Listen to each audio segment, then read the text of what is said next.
Maraming salamat po sa pagtangkilik ng ating video. Hinihikayat ko po kayong mag-like and subscribe para ma-update kayo sa susunod na nakabanata. Tara at umpisahan na natin. Matapos lang ng ikalimang item na papigil hininga ang mga kababaihang umattend sa auction. Hindi na alis ang kanilang mga paningin sa mga sapatos na nasa display na isang pares ng high heels na pinunghininang mula sa isang kristal. Iyo ay walang iba kundi ang Worship of Crystal. Sumara ng husto ang mga kamao ni Yvonne nang makita ito, agad na nagliwanag sa sobrang pagkasabik ang kanyang mga mata. Matagal na niyang pinapangarap na magkaroon ng mga ito. At matapos makita ang mga ito ng personal, desididong-desidido na siya sa kanyang sarili na bilhin ito. Hindi na siya mapakali sa kanyang kinaupuan habang ifinofocus ang kanyang sarili sa heels na iyon. Pero matapos makita ang starting bid nitong umaabot sa 50 milyon, agad na napuno ng pagkadismaya ang nagliliwanag niyang mukha. 50 milyon na ang starting bid nito. Alam ng lahat na nasa 30 milyon lang ang orihinal na presyo ng mga heels na ito, pero nagawa pa rin itong magkaroon ng 50 milyon na starting bid sa auction na ito. Hindi lang iyon, dahil marami rin sa mga kababaihan ang determinadong makuha ang pares ng mga heels na ito. Kaya siguradong magiging competitive ang mangyayaring auction para sa pairs na ito ng Worship of Crystal. Pero nasa 60 milyon lang ang dalang pera ni Yvonne sa auction na ito. Yvonne, alam ko namang matagal mo na itong gusto. Huwag kang mag-alala dahil tutulungan kitang makuha ito ngayong araw. Alam ni Tristan na ito na ang pagkakataon niyang makuha ang puso ni Yvonne. Dahil dito ay agad niyang itinaas ang kanyang kamay. 50 milyon. Nagbid si MR Zinc ng 50 milyon. Ang auctioneer ay isang napakagandang babae na may slightly parted at namumulang mga labi na nakita ng lahat noong ngumiti ito. 60 million. 70 million. 75 million. 80 million. Sa loob ng ilang minuto, umabot na sa 80 milyon ang presyo nito. Ha? Na-overwhelm sa mga ito si Tristan. Ano ang nangyayari? Ano ba ang problema ng mga babaeng ito? Nagawa nilang maglabas ng 80 milyon para lang sa isang pares ng heels. Nangako siyang kukunin ang mga heels na ito kay Yvonne, kaya wala siyang nagawa kundi muling magbid. 81 million. Sigaw ng nagngingit-ngit na si Tristan. Haha! Agad na napuno ng tawanan ang buong hall nang marinig ang kanyang offer. Mas mataas lang ito ng 1 milyon kaysa sa nauna niyang bid. Wala nang nagawa rito si Tristan. Kahit na itinuturing na mayaman ang kanyang pamilya, hindi pa rin siya dapat gumastos ng ganoon-ganoon na lang. 90 million. Sigaw ng isang babaeng may maiksing buhok habang itinataas ang hawak niyang card. 90 million. Nagbid si MS Goyard ng 90 million para sa Worship of Crystal, nasasabik na sigaw ng auctioneer. Nakakakuha ang auctioneer ng komisyon sa bawat item na nagagawa niyang maibenta. Kahit na mababa lang ito, masyado pa ring malaki ang makukuha niyang komisyon para sa isang $70 milyon na halaga ng gamit na kanyang naibenta. Dito na tuluyang umingay ang buong hall. Sa totoo lang ay nagmukha talagang immaculate ang pares ng Worship of Crystal na nakadisplay ngayon sa gitna, pero gaano karaming babae lang ba ang makakapagsuot nito? 79 pares lang ang ginawa nito sa buong mundo, kaya natural lang na hindi ito magawang maisuot ng lahat. May kanya-kanyang pakay ang karamihan sa mga bisitang nagpunta rito. Kaya hindi na nila nagawa pang magbid ng mas mataas sa $70 milyon bid ni MS Goyard. Namula ng husto ang mukha ni Tristan. Sobra-sobra na ito sa kanyang budget. Talaga bang $70 milyon ito? Naintindihan naman ni Yvonne si Tristan at naantig sa ginawa nito. Alam kong sinubukan mo itong kunin, Tristan, sabi ni Yvonne. Hindi bale, ayoko na rin naman ng mga ito. Mahalatang nagsisinungaling lang si Yvonne sa mga sandaling ito. Gustong-gusto niya talaga ang mga sapatos na yon, pero alam niya ring hindi na ito magagawa pang mabili ni Tristan para sa kanya. Yvonne, kung ayaw mo na talaga nito, hindi na ako magbibid pa para rito, buntong hininga ni Tristan. Ha ha ha! Hindi na napigilan pa ni Daryl ang kanyang sarili na tumawa. Nakakatawa ang isang ito. Hindi ba't sinasabi niya na sobrang yaman ng kanyang pamilya? Kaya bakit niya nagawang umatras ng ganoon-ganoon na lang? Anong tinatawa-tawa mo riyan? Sigaw ni Tristan. At least ay nagawa kong magkaroon ng $70 milyon. Ikaw ba? Magagawa mo bang magbayad ng 70 milyon para rito? Daryl, bilang isang nakikitirang manugang, alam ko kung gaano kahirap ang sitwasyon mo. Nagpunta ka ba rito para mapansin ng iba dahil wala ka nang natitira pang pagkatao sa inyo? Hindi na binastos pa ni Tristan si Daryl. Sa bagay, nananakit pa rin ang suntok na ginawa sa kanya ni Dax kanina. Pero nabastos pa rin ito si Yvonne. Natuwa siya noong subukan nitong magbid para mabili ang mga sapatos na gusto niya, pero ngayong sinisimulan na naman niya ang pangungutya kay Daryl, agad na nawala ang pagkaantig niyang ito. Kahit na mahirap lang si Daryl, isa pa rin itong matapang at seryosong lalaki. Tristan, aalis na ako kung ipagpapatuloy mo pa ito, simangot ni Yvonne. Sige, titigil na ako. Para rin ito sa kanya. Kailangan niyang maturuan ng leksyon para hindi na mapasok sa malalaking gulo sa hinaharap. Sagot ni Tristan. Hindi na siya pinansin ni Daryl. Ngumiti ito at nag-send kay Pearl ng isang text.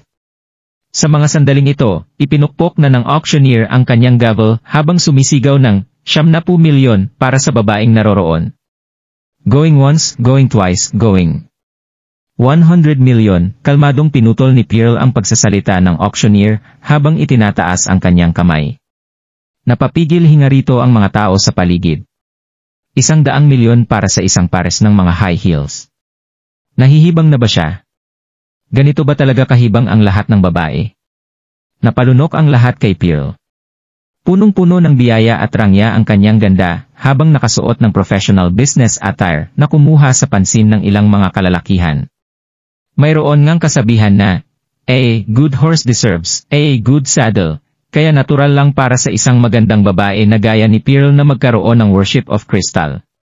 Kahit na naging kalmado si Pearl sa mata ng lahat, nanginginig naman ang kanyang dibdib sa sobrang pagkasabik.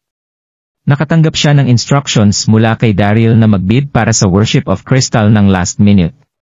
Kahit na alam niyang hindi para sa kanya ang mga yon, ang pagbibid para sa presidente ay masyado pa ring nakakasabik. Hindi sigurado si Pearl kung para kanino ang worship of crystal na ito, pero nang matapos ang auction, napagdesisyonan niyang isuot ang kumuha ng ilang mga litrato nito, sobra-sobra na ang bagay na ito para sa kanya. 100 million, going once, going twice, going thrice, sold na ito kay MS Han. Hindi na maitago ng auctioneer ang kanyang pagkasabik. Agad na dumagundong sa palakpakan ang buong auction hall nang marinig ito. Napakagat na lang sa kanyang labi ang nadidismayang si Yvonne. Mukhang hindi na siya talaga magkakaroon ng worship of crystal.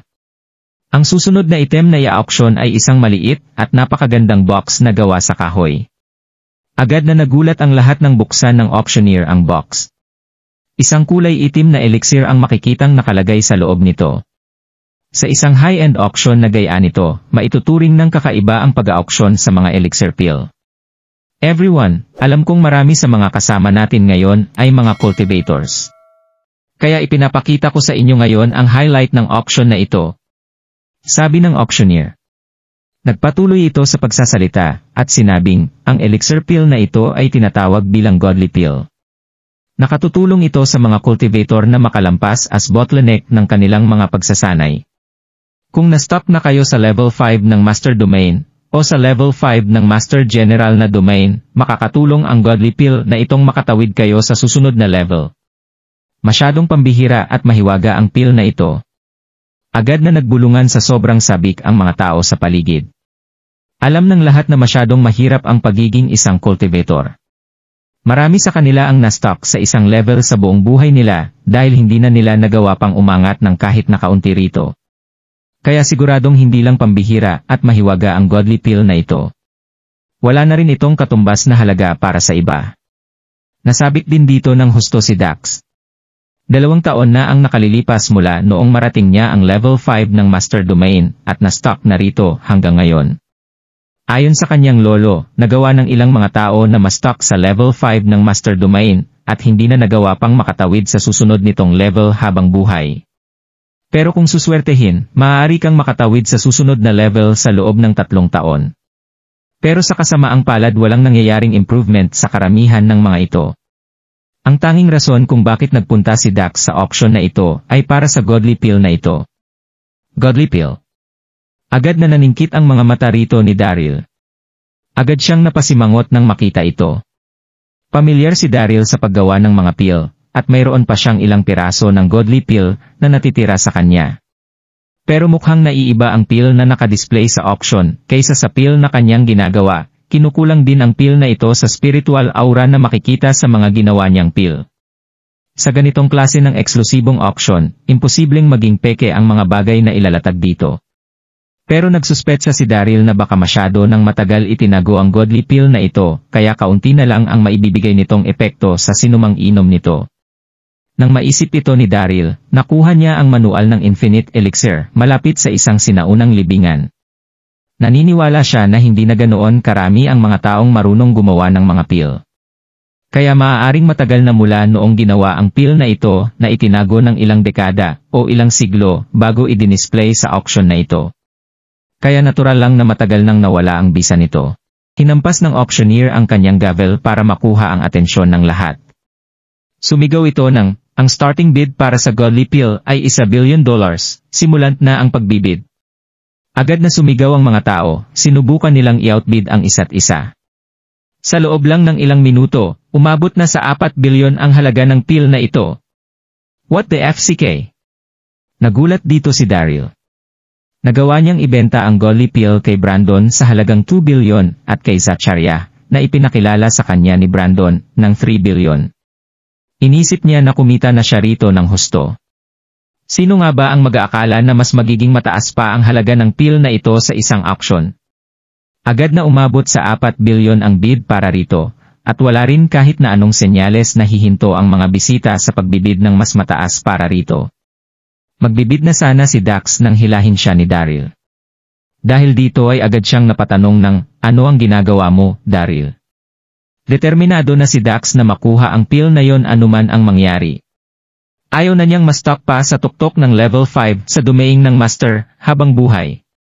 Isang napakapambihirang bagay ng godly pill kaya dapat niyang makuha ito sa anumang halaga na umabot ito sa auction. Matapos makita ang nag-init na si Dax, iniling ni Daryl ang kanyang ulo at sinabing, huwag ka nang sumali sa kanila, Dax. Totoo ang godly pill na yan pero wala na itong spiritual aura. Wala na itong magiging epekto sa sinumang inom nito. Isakatlo din ng mga sangkap sa paggawa ng pill na yan ay lason. Kaya ngayong wala na ang spiritual aura na nagbabalance rito, tanging lason na lang ang nilalaman ng pill na yan. Kapahamakan na lang magmaibibigay ng pill na yan sa sinumang inom dito. Wala na ang spiritual aura nito. Naguluhan dito si Dax. Umupo siya at namamanghang tumingin kay Daryl habang nagtatanong ng, paano mo naman ito nalaman, Daryl? Walang tigil siyang sinusurpresa ng kaibigan niyang ito. Ilang beses ko nang ginawa ang pill na yan, kaya natural lang na malaman ko ang lahat ng tungkol dito, isip ni Daryl. Tumawa siya at sinabing, hindi ko pa pupwedeng sabihin ito sa iyo ngayon, pero kailangan mong magtiwala sa akin.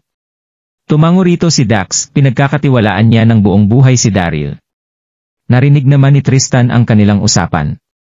Naluluha itong tumawa habang nakaturo kay Daryl at sinasabing, alam kong ikaw talaga ang taong iyon, Daryl. Ipinahiya mo ako nang hindi ko makuha ang Worship of Crystal, pero nagawa mo naman ngayong sabihin na peke ang pill na yan. Masyado na bang naging malupit sa iyo ang mga lindon, kaya tuluyan ka nang nawala sa iyong sarili? Sinusubukan mo bang gumawa ng gulo sa auction na ito o masyado ka lang nagmamarunong? Napatingin ang ilang tao kay Tristan nang marinig ang malakas nitong tawa. Kalmado namang sumagot si Daryl ng, ano naman ang pakialam mo rito, ni hindi mo nga iyan magagawang bilhin. Isa lang katatawanan si Tristan para kay Daryl. Natigilan dito si Tristan.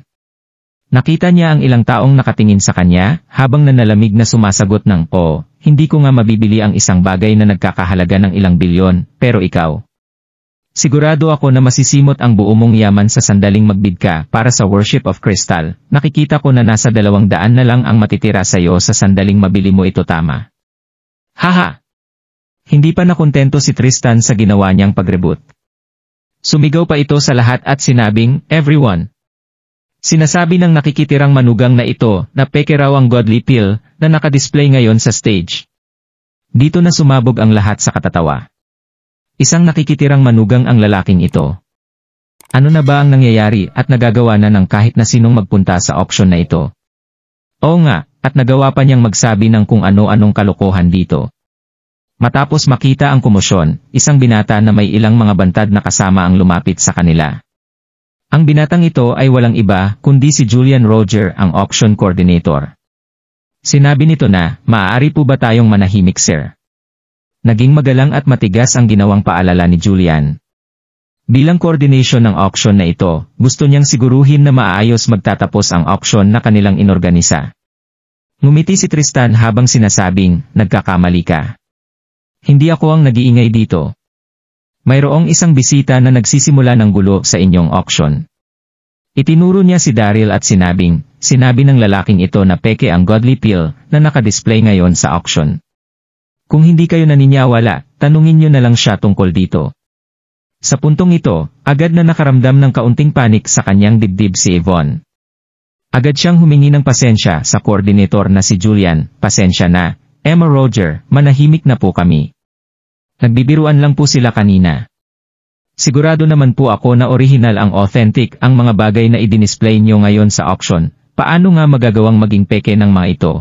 Kung nagustuhan mo ang mga ganitong video, huwag mong kalimutan mag-like and subscribe. Panoorin mo na rin ang mga naunang kabanata para lalong maubos ang oras mo.